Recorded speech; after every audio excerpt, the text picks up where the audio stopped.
6, 7 minutos en Caracas, Venezuela. Continuamos con la tarde. Saludamos a Jairo Libreros, analista permanente del canal. Jairo, bienvenido, buena tarde. Y Dania, muy buenas tardes.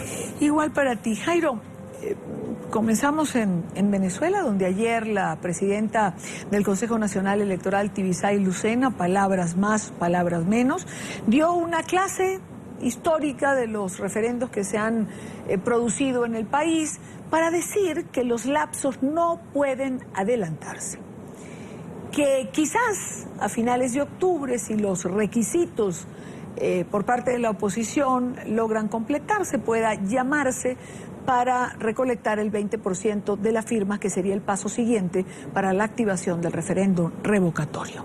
La pregunta de hoy es: ¿por qué cerrar las salidas democráticas a la crisis por la que atraviesa Venezuela?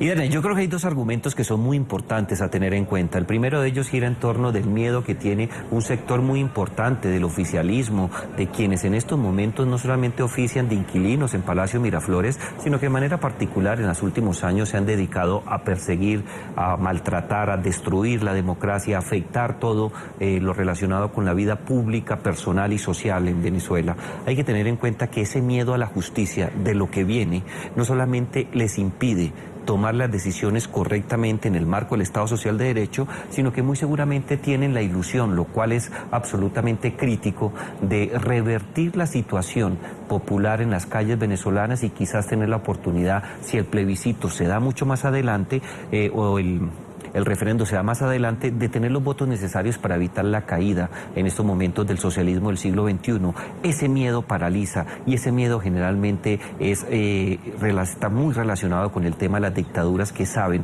que pocos años después la justicia les va a caer. Y en segundo lugar, y Dania, yo creo que también hay una desconexión muy fuerte, una desconexión que no solamente pretende tapar la realidad venezolana, sino una desconexión con el entorno internacional. Hay que tener en cuenta que muchos de estos personajes que diariamente escuchamos en diferentes intervenciones, tratando de abolar los tiempos, la necesidad y la importancia de tener en cuenta elementos históricos, cómo se han demorado otro tipo de mecanismos de consulta popular, llámese referendo o cualquier otro instrumento. Yo creo que están desconectados, no entienden que en estos momentos la situación de gobernabilidad es inexistente. No entienden tampoco que la presión internacional se ha convertido realmente en un cerco. Y algo mucho más delicado: si el presidente Juan Manuel Santos en Colombia o en La Habana firma el proceso de paz y sale adelante este tema, él queda absolutamente libre, con las manos sin ninguna atadura, para poder tomar decisiones mucho más fuertes de Venezuela. Yo estoy convencido que tan pronto salga el proceso de paz en Colombia, la postura de Juan Manuel Santos en política internacional, particularmente el respeto de los derechos humanos y la democracia en Venezuela, va a ser completamente diferente. Una cosa es Juan Manuel Santos presionando a Maduro, y otra muy diferente, Juan Manuel Santos callado y dejando que las cosas pasen. Ahora, 85% de los venezolanos, hay encuestas que ya, hay otras encuestas en Venezuela que hablan de un 90% de los venezolanos rechaza el liderazgo de Maduro. Y si el referéndum fuera hoy, más del 85% de los venezolanos irían a revocar a Nicolás Maduro. Refiero a estas cifras porque la pregunta es: cuando se tiene el país en contra, ¿se puede decidir de un plumazo que el referéndum revocatorio no va a ir en el 2016? ¿Qué va a hacer el gobierno de Nicolás Maduro con las concentraciones que se están convocando? Por ejemplo, la del 1 de septiembre, que puede ser muy distante, pero digamos que permite que la oposición se organice, porque están llamando gente de toda Venezuela. Es decir, se espera que sea una movilización multitudinaria. Seguramente habrá otras antes. María Corina la entrevistábamos en la primera parte del programa y decía: hay que empezar a salir a la calle desde ya. Con ese volumen de rechazo, con un país en contra, ¿se puede decidir que no es revocatorio?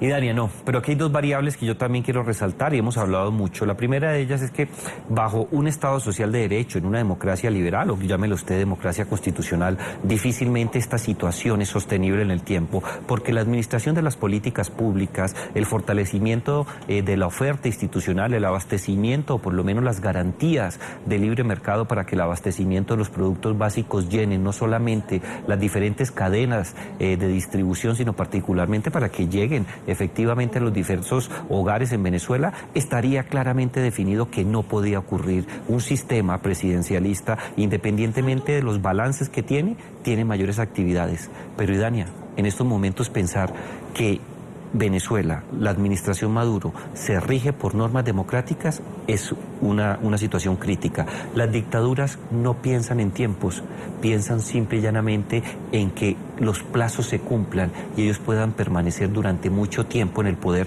para enriquecerse y para evadir la justicia. Ahí tenemos un problema muy grande. Y en segundo lugar, Idania, yo insisto en algo, se equivocó la oposición. El tema no era el diálogo, el tema era la calle. No, un momento.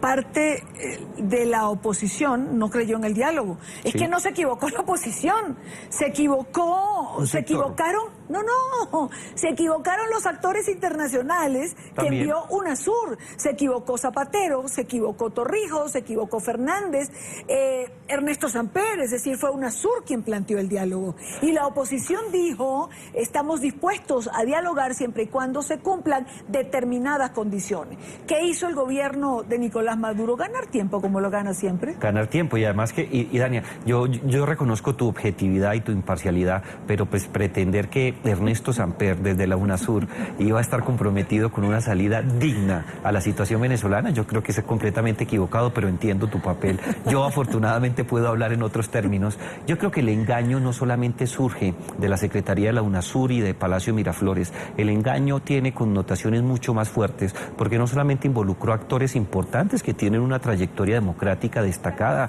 los expresidentes que tú acabas de mencionar, creo que independientemente de las críticas coyunturales que han vivido durante el transcurso de los años en el poder, también tienen una trayectoria y una estela muy fuerte. Pero las dictaduras son así, las dictaduras no solamente compran conciencias, son muy buenas para vender engaños, falsos espejos, y creo que en esa medida muchos actores se lograron subir a eso para darle más tiempo a él. Y en relación a Venezuela, la última pregunta para pasar a otro tema, pero no quiero dejar de lado el tema de Mercosur, porque le toca la presidencia pro tempore a Venezuela. Sin embargo, Argentina, Brasil y Paraguay señalan que Venezuela no cumple los parámetros de la democracia y no puede asumir esta presidencia.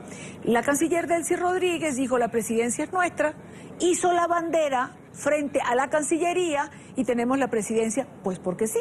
No, mi Dani, ese tema es... las cosas no se solucionan así. Yo puedo entender a la canciller venezolana porque está acostumbrada a las decisiones de facto, a desconocer la ley, a imponerse con el grito, con las salidas vulgares y destempladas, pero las situaciones en el marco del derecho comunitario tienen unas repercusiones que van más allá de una simple declaración. Hay que tener en cuenta el origen de esta crisis. En un momento determinado, cuando el Congreso paraguayo, bajo la administración del presidente Fernando Lugo, se opuso consecutivamente a aprobar la entrada de Venezuela, la situación era crítica y no existía la más mínima posibilidad, respetando las normas comunitarias, que Venezuela hiciera parte de la Mercosur o del Mercosur. Pero tan pronto suspenden al presidente, se da una situación crítica, de un momento a otro también con unas medidas bastante cuestionables, sacan a Paraguay y le permiten la entrada a Venezuela. A partir de ese momento se incumplen consecutivamente no solamente las normas relacionadas con las cláusulas democráticas, sino particularmente ciertos arreglos aduaneros, especialmente en posiciones arancelarias que comprometen el desarrollo de países tan importantes como Argentina, Uruguay y Brasil, que tienen unas apuestas muy importantes por la inversión social que conlleva cierto trabajo, especialmente en algunos campos específicos del desarrollo agrícola. Venezuela ha incumplido casi todas las normas y en esa medida yo creo que además de ser una situación crítica democrática, no ha hecho las reformas arancelarias, y yo creo que esos países, particularmente Paraguay, tienen razones jurídicas para impedir que sea presidente pro tempore. Y mientras tanto se queda en suspenso. Yo creo que en estos momentos hay... ¿O hay una puja de poderes por debajo? Yo creo que la puja de poderes es clara, pero hasta que no exista el acto jurídico de transmisión de la presidencia pro tempore, se mantiene en el actual presidente y no pasa a Venezuela.